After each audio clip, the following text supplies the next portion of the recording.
ರಾಜ್ಯದ ಕರಾವಳಿ ಜಿಲ್ಲೆ ಹಾಗೂ ಪಶ್ಚಿಮ ಘಟ್ಟದ ಜಿಲ್ಲೆಗಳಲ್ಲಿ ಮಂಗಳವಾರವೂ ಭಾರೀ ಮಳೆ ಅಬ್ಬರಿಸುವ ಮುನ್ಸೂಚನೆ ಇದ್ದು, ಹವಾಮಾನ ಇಲಾಖೆ ಬೆಂಗಳೂರು ಆರೆಂಜ್ ಅಲರ್ಟ್ ಘೋಷಣೆ ಮಾಡಿದೆ.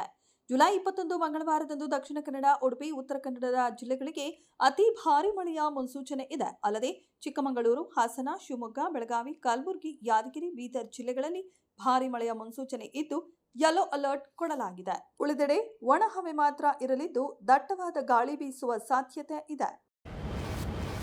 ನೀಟ್ ಸೇರಿದಂತೆ ರಾಷ್ಟ್ರೀಯ ಮಟ್ಟದ ಸ್ಪರ್ಧಾತ್ಮಕ ಪರೀಕ್ಷೆಗಳಲ್ಲಿನ ಅಕ್ರಮಗಳಿಗೆ ಹೊಣೆ ಹೊತ್ತು ಕೇಂದ್ರ ಶಿಕ್ಷಣ ಸಚಿವ ಧರ್ಮೇಂದ್ರ ಪ್ರಧಾನ್ ರಾಜೀನಾಮೆ ನೀಡಬೇಕು ಎಂದು ಆಗ್ರಹಿಸಿ ಪ್ರತಿಭಟನೆ ನಡೆಸುತ್ತಿರುವ ಕಾಕ್ರೋಚ್ ಜನತಾ ಪಾರ್ಟಿ ತನ್ನ ಹೋರಾಟದಲ್ಲಿ ಮೊದಲ ಯಶಸ್ಸು ಸಾಧಿಸಿದೆ.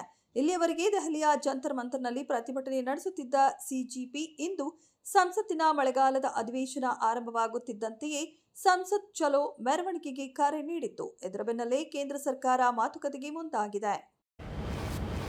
ಕರ್ನಾಟಕದಲ್ಲಿ ಸಾಂಕ್ರಾಮಿಕ ರೋಗಗಳನ್ನು ಪರಿಣಾಮಕಾರಿಯಾಗಿ ನಿಯಂತ್ರಿಸಲು ಕ್ರಮ ಕೈಗೊಳ್ಳಲು ಪ್ರತಿ ಕ್ಷೇತ್ರದ ಜನಪ್ರತಿನಿಧಿಗಳನ್ನು ಒಳಗೊಂಡ ವಿಶೇಷ ಶಾಸಕರ ಸಮಿತಿ ರಚಿಸಲು ಆರೋಗ್ಯ ಇಲಾಖೆ ನಿರ್ಧರಿಸಿದೆ. ಜೊತೆಗೆ ಆಫ್ರಿಕಾದ ಕೆಲವು ದೇಶಗಳಲ್ಲಿ ಎಬೋಲಾ ಸೋಂಕಿನ ಆತಂಕ ಹೆಚ್ಚಿರುವ ಹಿನ್ನೆಲೆಯಲ್ಲಿ ಆ ದೇಶಗಳಿಂದ ರಾಜ್ಯಕ್ಕೆ ಆಗಮಿಸುವ ಪ್ರಯಾಣಿಕರಿಗೆ ವಿಮಾನ ನಿಲ್ದಾಣಗಳಲ್ಲಿ ಆರೋಗ್ಯ ತಪಾಸಣೆ ನಡೆಸಲಾಗುತ್ತಿದೆ ಎಂದು ಆರೋಗ್ಯ ಸಚಿವ ಯುಟಿ ಖಾದರ್ ತಿಳಿಸಿದ್ದಾರೆ.